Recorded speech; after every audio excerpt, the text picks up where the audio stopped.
이런 교회가 되게 하소서 25번째 말씀을 저희들 오늘 함께 나누려고 합니다.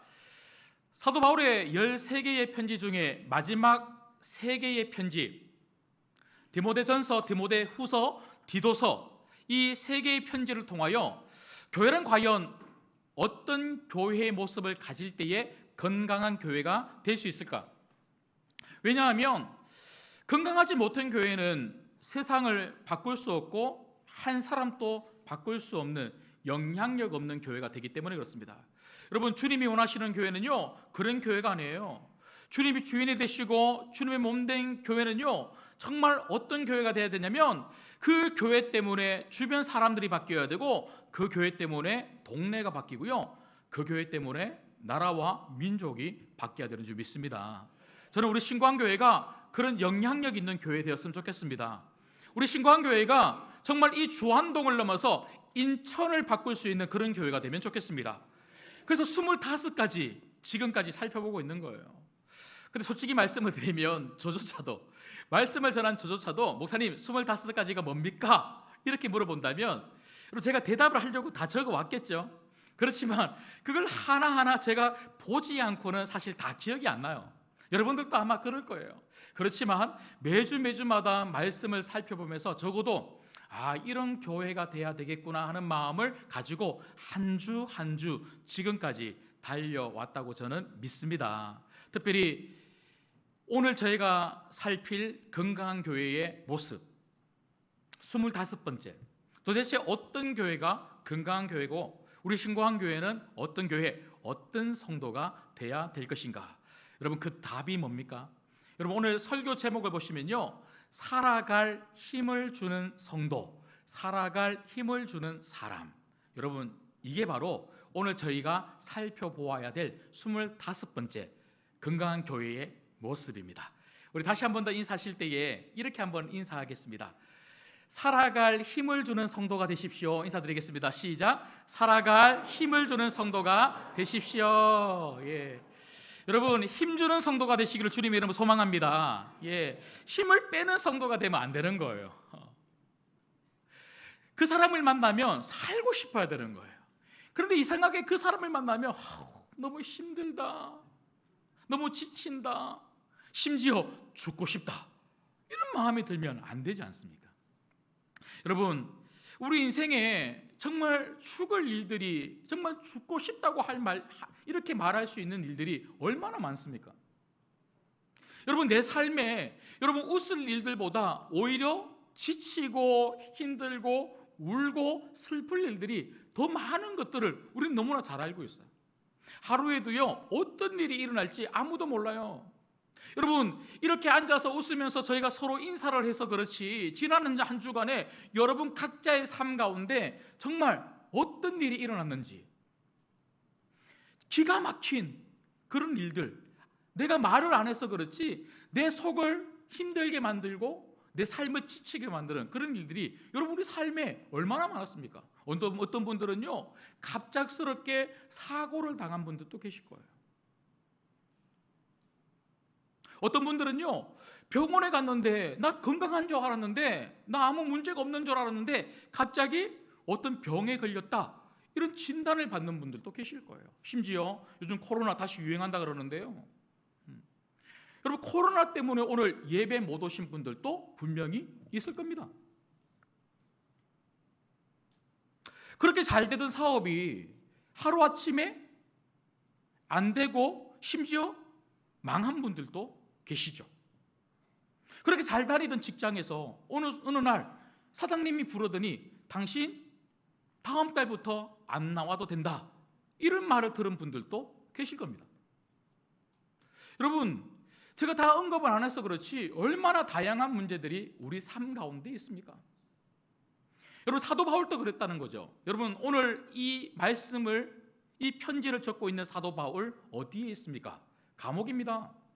그냥 감옥이 아니고요, 아주 깊은 돌덩이를 파고 들어간 2층 3층이나 깊게 판 그 어둠침침한 밑에는 물이 흘러요. 그 축축하고 벌레 가득하고 햇볕이 들어오지 않는 그 감옥, 오늘 죽을지 내일 죽을지 언제 사형장에 있을로 사라질지 모르는 그 죽음의 위협을 느끼고 있는 그 감옥, 얼마나 두렵겠습니까? 근데 여러분, 이렇게 힘들고 지친 이 사도 바울, 여러분 사실 사도 바울은요 지금만 힘든 게 아니죠. 늘 힘들었어요. 사도 바울, 여러분 사도행전 한번 보십시오. 사도 바울이 항상 좋았던 적은 별로 없습니다. 늘 힘들었고, 늘 죽을 위기에 있었고, 늘 두들겨 맞았고, 늘 위협하는 사람들, 늘 때리는 사람들, 그런 사람들밖에 주변에 없는 거예요. 지금 이 순간은요 사도 바울의 젊은 시절도 아닙니다. 청년 사도 바울이 아니고요, 하나님 품에 가기 바로 그 직전에 이제 사역을 마무리 지어야 될 그 사도 바울. 모든 게 힘든 때예요. 모든 게 힘든 때. 그 모든 게 힘든 때에 여러분 정말 사도 바울에게 필요한 게 뭘까요? 사도 바울로 하여금 다시 일어설 수 있는, 살아갈 힘을 주는 사람들 아니겠습니까? 근데 여러분 오늘 말씀해 보시면요 너무 안타까운 게 있어요. 사도 바울은 이런 사람 때문에 내가 힘을 얻었다, 이런 사람들 때문에 내가 격려를 받았다, 이런 사람들 때문에 내가 감옥 안에 있지만 내가 그래도 다시 소망을 얻고 복음을 전하기 위해서 내가 다시 기도하는 사람이 되었다, 이런 말을 하고 있는 게 아니고요, 오늘 저희가 읽었던 말씀에 보니까 15절 한번 보십시오. 15절 말씀에 보면 마치 부록처럼 오늘 15절부터 18절 말씀이 1장과 2장 사이에 딱 끼워져 있는데요, 이게 너무 중요했기 때문에 사도 바울이 1장의 말씀을 쓰다가 이 말을 딱 끼워 넣는 거예요. 딱 끼워 넣으면서 제일 먼저 하고 있는 말이 뭡니까? 여러분 15절 말씀에 보면요, 아시아에 있는 모든 사람들이 나를 버렸다. 여러분 아시아, 여기 아시아는요 에베소 교회를 가리킵니다. 에베소 교회. 에베소 교회의 많은 성도들이 그렇게 사도 바울을 좋아해주고 따라주고 격려해주고 사도 바울을 지지해줬는데 사도 바울이 감옥에 딱 갇히니까요 돌아선 거예요. 그런 사람들이 많았다는 거죠. 그 중에 얼마나 사도 바울이 마음에 남았든지 섭섭했든지 두 사람의 이름을 언급을 하고 있어요. 그 사람이 누굽니까? 오늘 15절 말씀해 보니까요 부겔로라고 하는 사람과 허모게네도라고 하는 사람입니다. 부겔로와 허모게네도. 아마 이 두 사람은요 특별히 사도 바울을 위해서 굉장히 옆에서 마치 오른팔과 왼팔처럼 굉장히 많이 도와주었던 믿음의 사람들이었을 겁니다. 그렇게 친하게 지내고 그렇게 정말 기쁨으로 어떤 어려움이 있어도 같이 복음을 전했고 주의 일을 할 때에 그렇게 옆에서 협력하고 기도해주고 도와주었던 이 두 사람이 갑자기 사도 바울이 이제 죽게 생기니까, 감옥에 갇히니까 위협 속에서 어떻게 합니까? 배신하고 돌아서는 거예요. 여러분 주변에는 그런 분들 안 계십니까? 부겔로와 허모게네도와 같은 사람. 아니 혹시 여러분들이 그런 분들 아니십니까? 여러분 우리가 이런 말 종종 하죠. 진짜 함께 할 사람은 내가 힘들 때 어디에 있는가, 그게 참 중요하다. 여러분 진짜 친구는요, 진짜 가족은 내가 힘들 때 옆에 있는 사람이에요. 내가 문제가 있고 내가 어려움이 있을 때 나를 욕하고 나를 멀리 떠나가고 우리가 등에 칼을 꽂는다 그러는데 내 뒤통수를 때리는 그런 사람이 아니라 오히려 힘들 때 내 옆에서 격려가 되어주고 힘이 되어주고 살 소망이 되어주는 그런 사람. 그런데 사도 바울에게는요 너무나 많은 사람들이 그렇게 하지 못했다는 거죠. 그리고 특별히 부겔로와 허모게네도가 사도 바울을 이렇게 버리고 도망갔다는 것입니다. 여러분 저는 부겔로와 허모게네도 이 두 사람을 생각할 때에 제가 누가 떠올랐냐면요 바로 예수님이십니다. 여러분 우리 예수님 주변에도요 왜 이렇게 좋은 사람들이 많아야 되는데 왜 이렇게 예수님을 힘들게 하는 사람들이 많았는지 모르겠어요. 예수님이 떡을 먹여주고 물고기 먹여주고 병 치료해주고 낫게 해주고 회복시켜주고 막 이럴 때는요, 구름대같이 사람들이 모였어요. 근데 여러분, 먹을 것이 없자, 예수님으로부터 뭔가 얻을 것이 없자, 예수님이 십자가로 가시기 위해서 잡혔을 때 이제 죽게 생기니까요, 사람들이 어떻게 합니까? 그렇게 예수님을 열광하고 환호했던 사람들이 이제는 뭐라고 소리칩니까? 예수님을 죽여라, 십자가에 죽여라. 다 배신하는 거예요. 배신. 진짜 배신자가 누굽니까? 베드로죠. 베드로. 예수님의 오른팔입니다.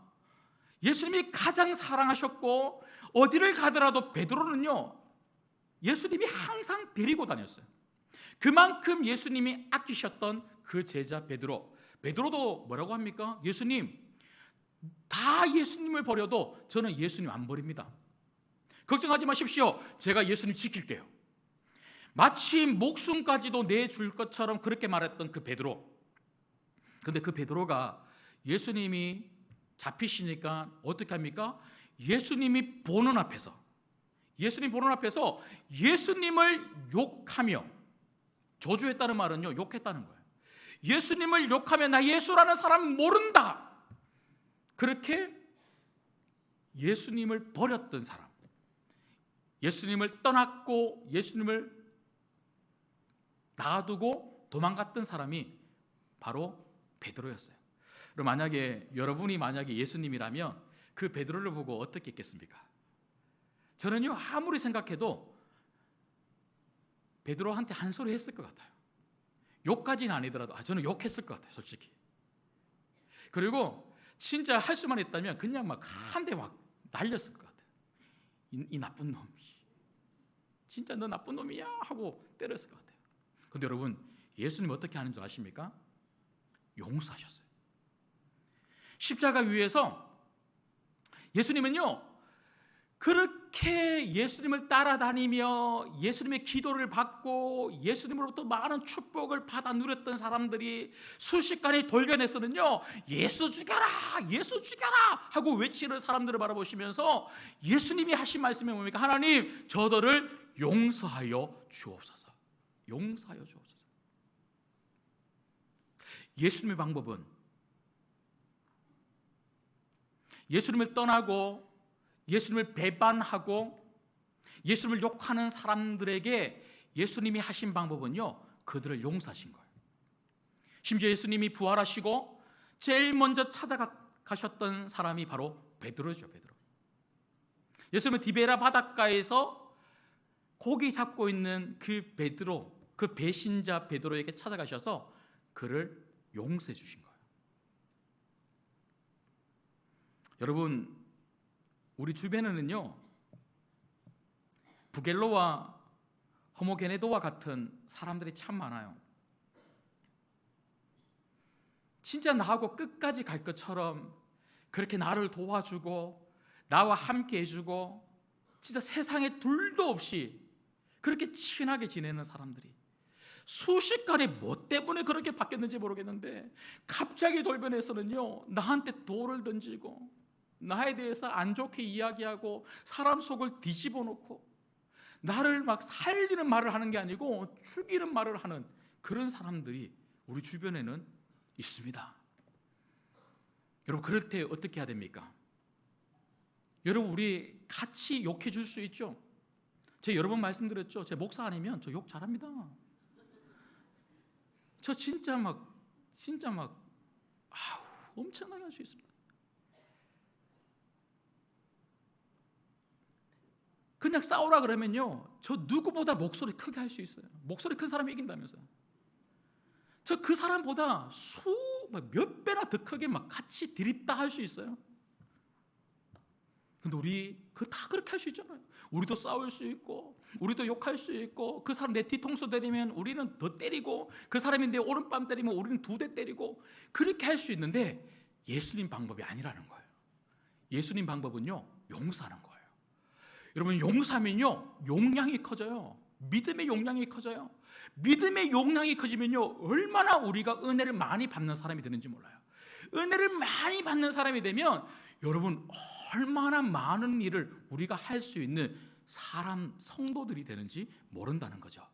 여러분, 하나님은 부겔로와 허모게네도와 같은 사람들을 통해서 여러분들의 믿음의 용량을 키우시는 거예요. 그래서 어떻게 해서든지 여러분을 힘들게 하는 사람들 용서할 수 있는 여러분 되시기를 주님의 이름으로 축복합니다.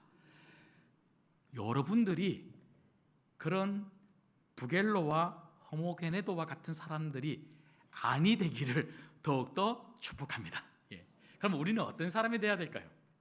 여러분, 사도 바울 주변에 다 버리고 도망가고 다 배신하고 부겔로와 허모게네도 특별히 이 사람들이 사도 바울의 속을 막 뒤집어 놓았는데요. 그런데 이런 사람들만 있었던 건 아니에요. 그래도 어떤 사람이 있었습니까? 바로 16절 말씀에 보면 오네시보로라고 하는 사람과 같은 사람이 있었다는 거죠. 오네시보로. 여러분, 우리는 힘들게 하는 사람을 자꾸 보기보다 나로 하여금 살게 만들어주는 사람, 힘을 주는 사람을 자꾸 만나고 바라봐야 될 줄 믿습니다. 여러분, 왜 나를 힘들게 하는 사람 자꾸 묵상하세요? 나를 자꾸 힘들게 하는 사람 자꾸 떠올리면서 아유, 그 사람 때문에 미치겠다, 정말 화가 난다. 여러분, 이렇게 하면서 왜 내 마음을 힘들게 만들고 내 시간을, 내 하루를 버리십니까? 여러분, 그렇게 하지 마십시오. 진짜 행복한 사람은요, 행복한 사람 자꾸 떠올리는 거예요. 그리고 나를 행복하게 만들어주는 성도들 자꾸 만나는 거예요. 여러분, 제가 이렇게 설교하면서 여기 막 보고 여기 보고 막 그러죠. 제가 누구 보는 줄 아십니까? 설교 잘 듣는 사람 보는 거예요. 제 농담 아니고요, 진짜입니다. 저를 뚫어져라고 바라보는 사람 딱 보면서 정말 막 말씀을 막 삼킬 것처럼 그렇게 바라보시는 분들 보면 막 힘이 나서 막 설교하는 거예요. 막 이렇게. 여러분, 우리 그렇게 해야 되는 거예요. 왜 부겔로와 허모게네도 그 사람들을 자꾸 생각하면서 소갈이 합니까? 바울 주변에는요, 부겔로와 허모게네도만 있었던 것이 아니라 오네시보로와 같은 이런 좋은 믿음의 사람이 있었다는 거죠.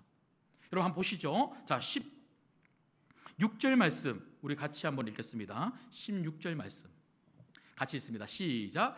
원하건대 주께서 오네시보로의 집에 긍휼을 베푸시옵소서. 그가 나를 자주 격려해 주고 내가 사슬에 매인 것을 부끄러워하지 아니하고. 여러분, 사도 바울은 오네시보로를 생각하고 오네시보로를 만나면요 늘 힘을 얻었던 거예요. 얼마나 힘을 얻었든지, 오네시보로가 얼마나 좋았든지 사도 바울이 뭐라고 이야기합니까? 여러분, 18절 말씀 보시면 원하건대, 그러니까 오네시보로를 생각하면서 사도 바울이 지금 뭐라고 말하고 있냐면 주께서 그로 하여금 그날에 주의 긍휼을 잊게 하여 주옵소서. 축복 기도하는 거예요. 여러분, 축복 기도가 나오는 사람들이 되기를 주님의 여러분 소망합니다. 누군가가 여러분들을 떠올릴 때에 막 여러분만 생각하면요, 그 사람 안 만났으면 좋겠어, 안 마주쳤으면 좋겠어, 그 사람 때문에 너무 힘들어, 이런 말이 아니고요, 막 답답함을 주는 성도가 아니라 여러분을 떠올리면요 막 그냥 축복이 나오는 사람. 여러분, 이거 영업 비밀인데요, 다른 데서 이야기하면 안 됩니다. 이거 영업 비밀, 목회 비밀이에요. 제가 이거 진짜로 중요한 건데요, 기도가 나오는 성도님들이 계시더라고요. 모든 분들을 위해서 기도하죠. 왜 목사가 어떻게 기도 안 합니까? 누구라도 다 기도합니다. 그런데 진짜로 마음에서부터 막 성령님이 막 기도하게 하시는, 막 내가 하는 기도가 아니고요, 성령님이 막 하게 하시는 막 축복이 저절로 나오는 그런 성도들이 있더라고요. 보통 그런 분들이 어떤 분들인 줄 아세요? 믿음의 사람이에요. 오네시보로가 얼마나 좋은 믿음의 사람이었길래, 얼마나 사도 바울로 하여금 기쁨을 주고 행복을 주고 만나기만 하면 웃음이 나오는 사람이었길래 사도 바울은요 오네시보로 그 감옥 안에서 오네시보로를 딱 떠올리면서 하나님, 오네시보로 축복해 주세요, 이렇게 기도하더라고요. 여러분, 저는 우리 모두가 그렇게 누군가에게 저절로 기도가 나오는 성도가 되면 좋겠어요. 저주가 아니라 축복의 기도가 나오는 사람들. 여러분, 그러려면요, 부겔로와 흐목헤네도처럼 우리 주변 분들을 답답하게 만들고 살기 싫게 만드는 사람이 되면 안 되고요, 오네시보로처럼 정말 믿음으로 누군가에게 소망을 주고 힘을 주는 그런 성도가 돼야 되겠죠. 여러분, 그렇다면 도대체 오네시보로는 어떤 사람이었길래 사도 바울에게, 어떤 믿음으로 어떻게 행동했길래 사도 바울에게 이렇게 축복의 기도가 저절로 나오는 사람이 될 수 있었을까? 그리고 사도 바울로 하여금 그 감옥 안에서 살 힘을 얻는 사람이 될 수가 있었을까? 여러분, 어떤 성도가 되어야 될까요?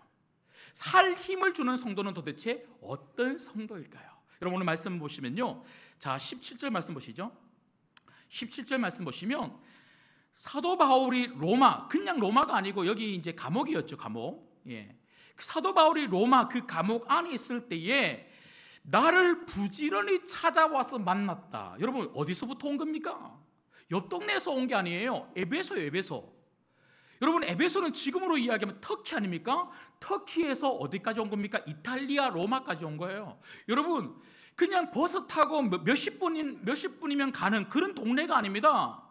비행기를 타도 몇 시간이나 가야 되는 그 거리, 그곳을 걸어가고 배를 타고 가고 또 걸어가고, 여러분 몇 날 며칠이 뭐겠습니까? 몇 달이 걸려야지만 올 수 있는 그 거리를 여러분 오늘 말씀해 보니까요, 부지런히 찾아왔다. 몇 번이나 왔다는 거예요. 몇 번이나 그 힘든 곳을. 여러분, 이걸 통해서 이건 그냥 횟수만 말을 하는 게 아니고요, 오네시보로가 얼마나 사도 바울을 사랑했는지, 그리고 오네시보로의 그 방문을 통해서 사도 바울이 그 오네시보로의 자기를 향한 그 마음을 얼마나 깊이 있게 감동을 받았는지 잘 보여주는 거예요. 그런데 그렇게 자주 찾아와서 이 오네시보로가 했는 게 뭡니까?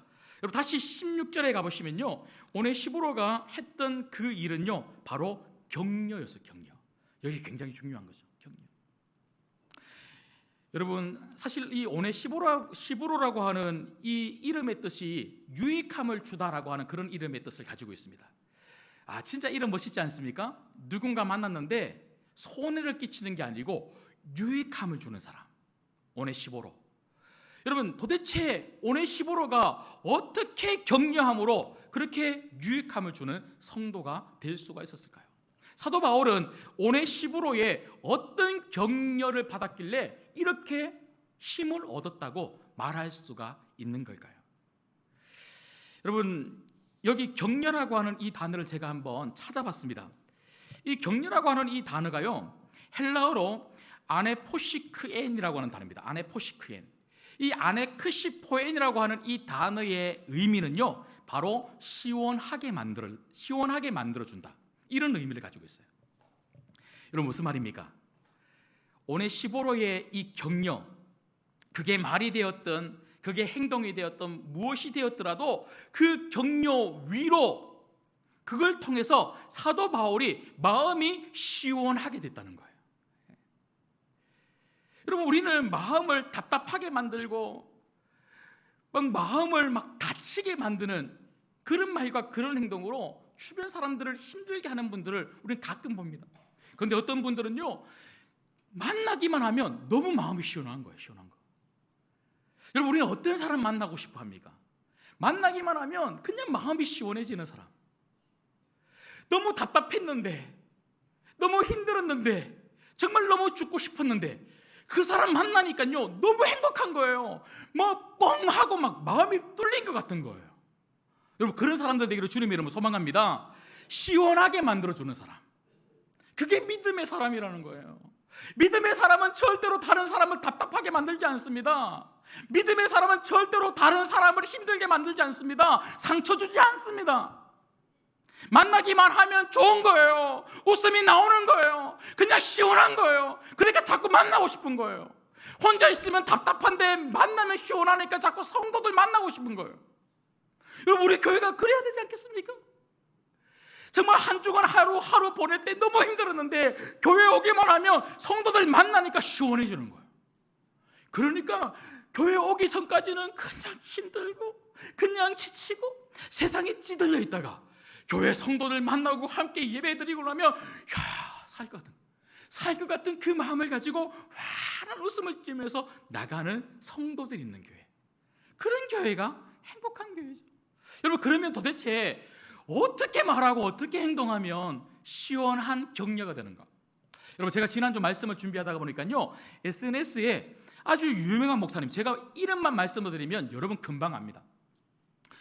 아주 유명한 목사님이 글을 하나를 올려놓으셨더라고요.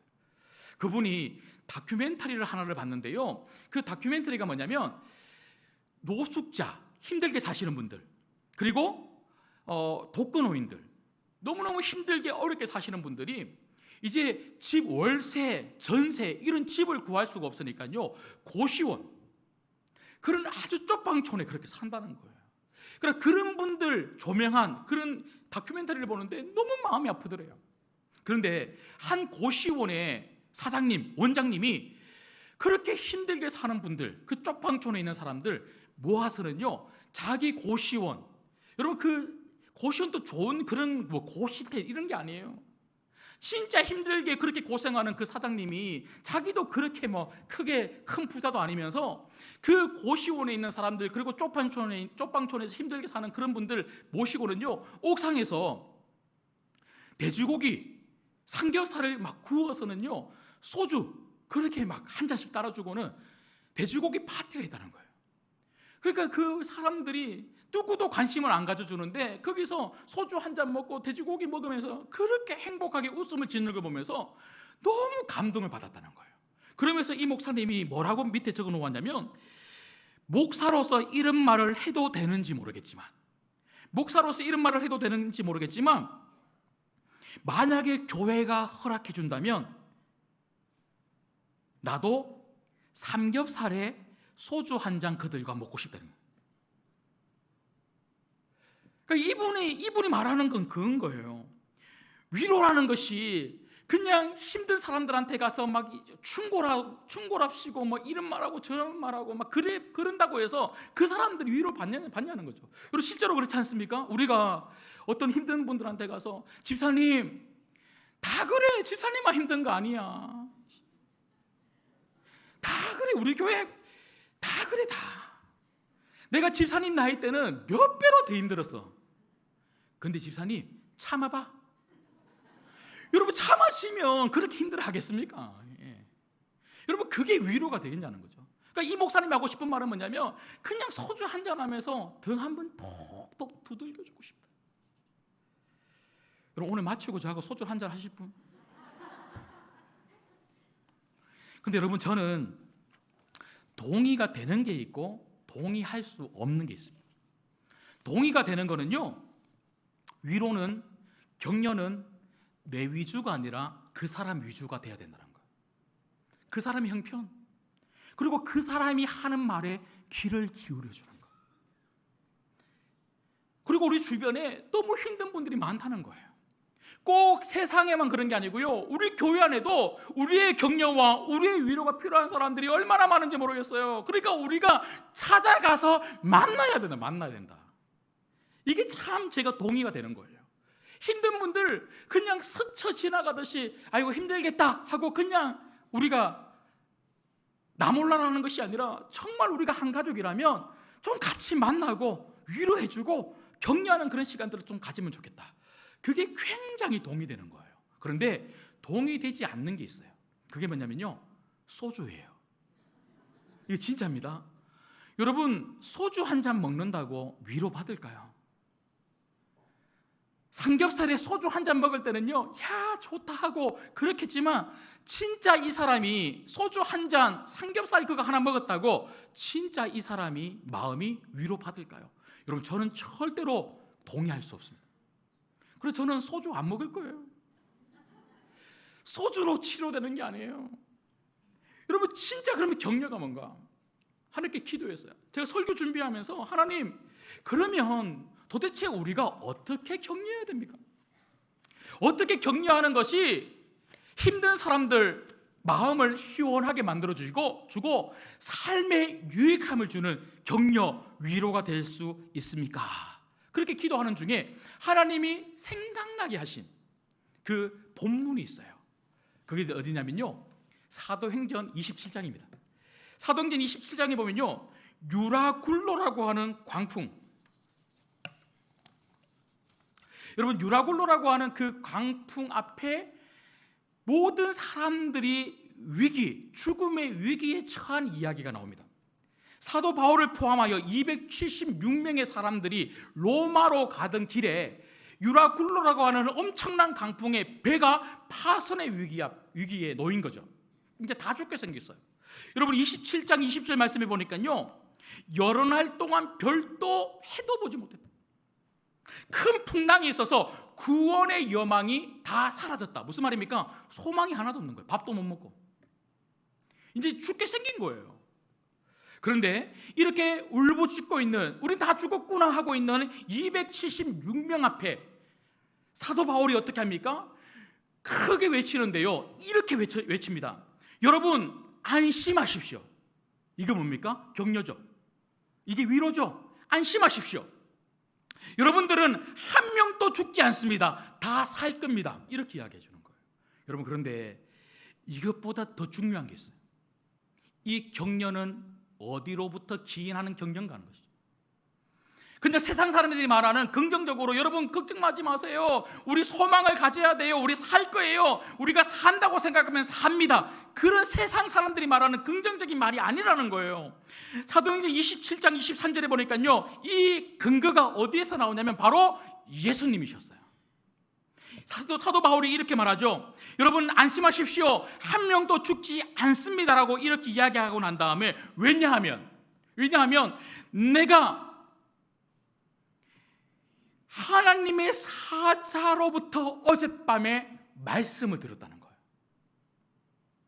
우리가 다 죽게 생긴 어제, 내가 엎드려 하나님께 기도하고 있는 그때에 하나님께서 사자를 보내어서 말씀해 주셨다. 여러분, 이걸 보면요, 여러분, 우리는 힘든 사람들을 위해서 엎드려 기도할 수 있는 사람들이 되어야 될 줄 믿습니다. 그리고 엎드려 기도하면 하나님이 우리를 찾아오셔서 우리를 격려하시고 우리를 위로하시고 우리에게 힘을 주실 줄 믿습니다. 그리고 그 힘을 가지고 사람들에게 나가야 된다는 거예요. 여러분, 나도 살 소망이 없는데, 나도 힘이 없는데, 나도 지치는데, 나도 아무것도 할 수 없는 그런 어려움 속에서 너무너무 힘겹게 살아가는데 누구를 우리가 위로할 수 있겠습니까? 우리가 진짜 기도함으로 예수님을 만나고 그 예수님의 참된 격려와 위로, 힘을 받을 때에 그 힘을 가지고 사람들에게 나가서 그 예수님의 마음과 예수님의 말씀을 전하는 것, 이게 바로 격려더라고요. 여러분, 사람의 말로 위로받는 게 아니에요. 우리가 그냥 자주 찾아간다고 힘이 되는 것도 아닙니다. 물론 그게 참 중요합니다. 자주 만나고 어떻게든지 밥도 좀 사주고, 그리고 좀 그분들과 함께 시간을 보내주고 함께하는 게 중요합니다. 그렇지만 진짜 어려운 사람들에게, 힘든 사람들에게 진짜 필요한 것은요, 바로 예수님이십니다. 그 예수님의 마음으로 격려하고 예수님의 말씀으로 위로할 때에 반드시 우리 가족들이, 그리고 우리 옆에 있는 성도들이 여러분 때문에 살 힘을 얻게 될 줄 믿습니다. 말씀을 맺겠습니다.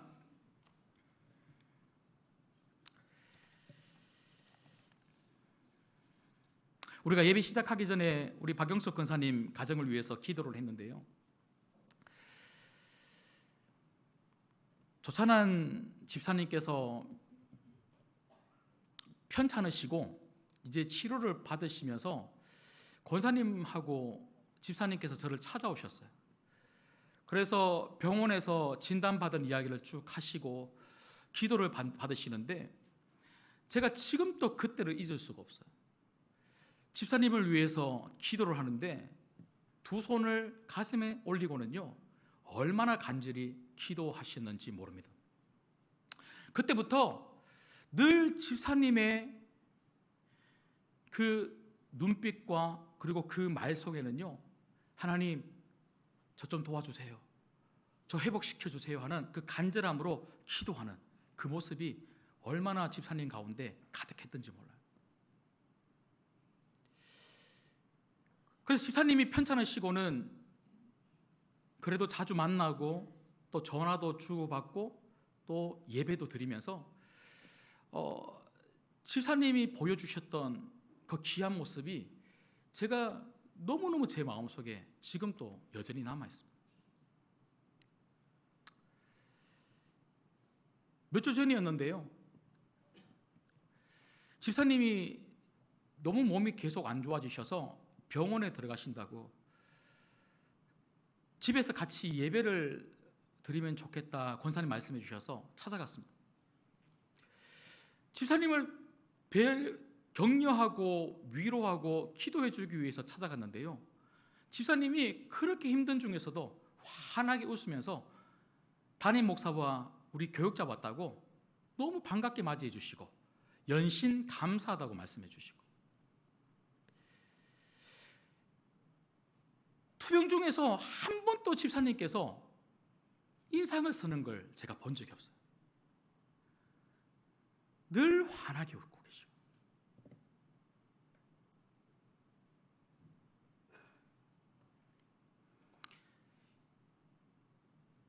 항암 치료를 하고 방사선 치료를 하면,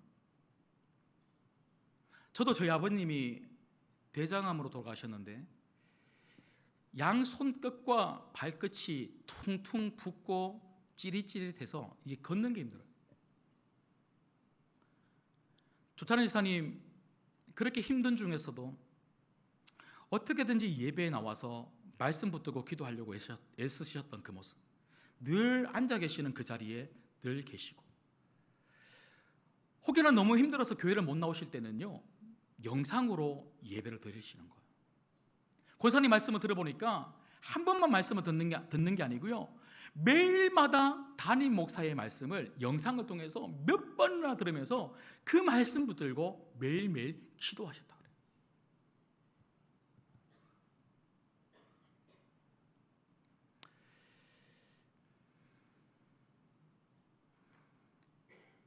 너무너무 몸 상태가 급속히 안 좋아지셔서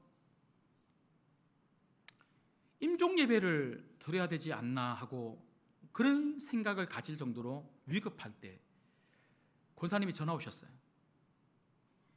그래서 토요일에 찾아갔는데요, 진짜 힘이 없으셔서 눈도 못 뜨고 아무것도 할 수 없이 산소 마스크를 끼고 그렇게 계시는 거예요.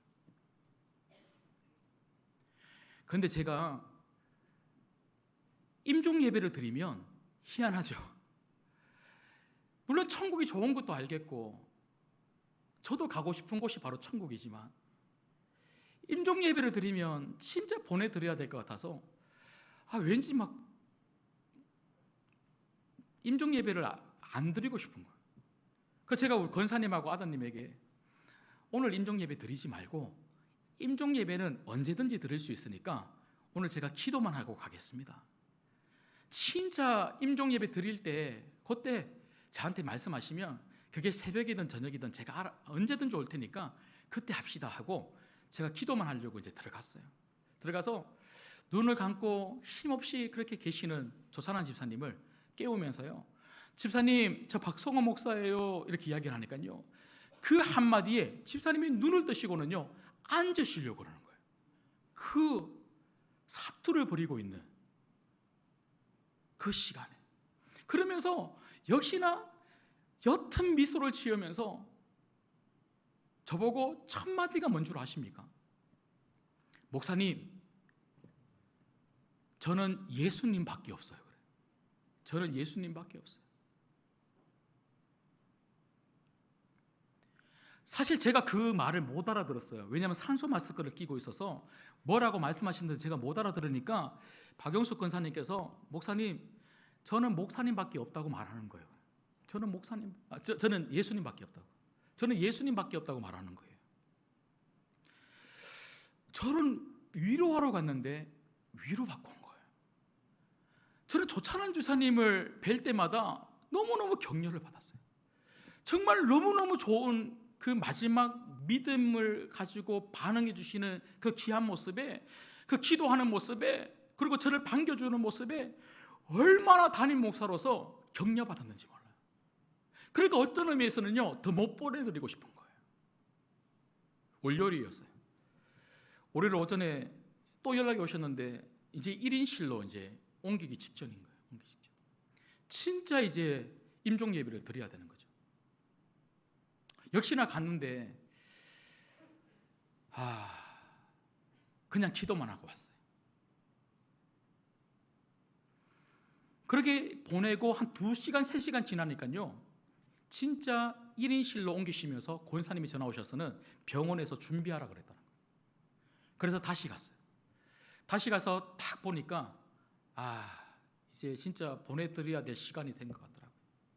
그리고 우리 권사님 이하 우리 아드님 그리고 가족들 다 이렇게 믿음으로 잘 보내드릴 준비가 된 걸 다 확인하고는요, 마지막 임종 예배를 드렸어요. 임종 예배 드리고 집사님 천국에서 만나요 하고 인사드리고 나오는데, 제가 운전을 하고 가는데요, 왜 그런지 모르겠는데 너무 눈물이 나는 거예요. 제가 도저히 운전을 할 수 없어요. 제가 우측에 차를 세우거든요. 하나님 앞에 기도했어요. 하나님, 때가 되면 하나님 품으로 가야 되는 거 다 알고 있는데 가능하시면 우리 조 집사님 조금만 더 살려주십시오.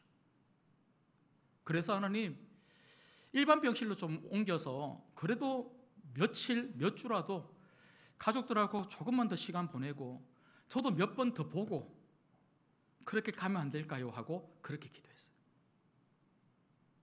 그 다음날 권사님하고 통화를 했는데요, 권사님이, 조 집사님이 그날 저녁에 잠시 회복되셨다는 거예요. 제가 그 이야기를 듣고는 분명히 새벽에 임종 예배 드렸다고 강구를 했는데, 근데 그렇게 잠시 깨어나셨다 그러니까 얼마나 기뻤는지 몰라요.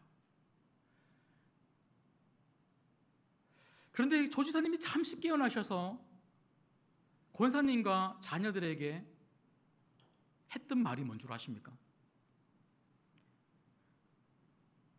내가 예수님의 마음과 예수님의 뜻을 미리 알았더라면 참 좋았을 걸 그랬다. 이게 마지막 말이었대요. 잠시 깨어나서 했던 첫 마디며 마지막 말이 그거였다는 거예요. 그러면서 권사님하고 우리 아드님 내외에게 너희들도 예수님 마음과 예수님 뜻을 가지고 앞으로 계속 살았으면 좋겠다. 그거면 돼. 그거면 돼. 그것만 딱 말했다는 거예요.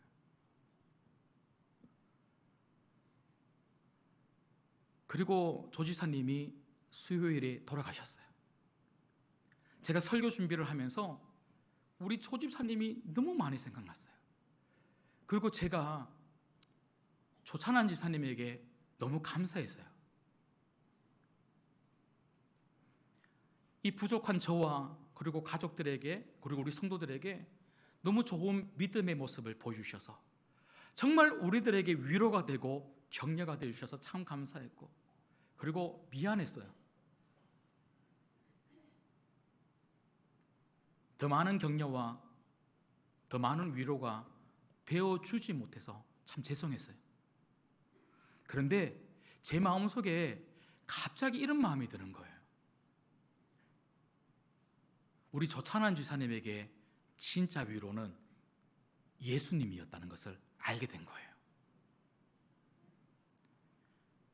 그 투병 과정 속에서 너무 힘들고 너무 무섭고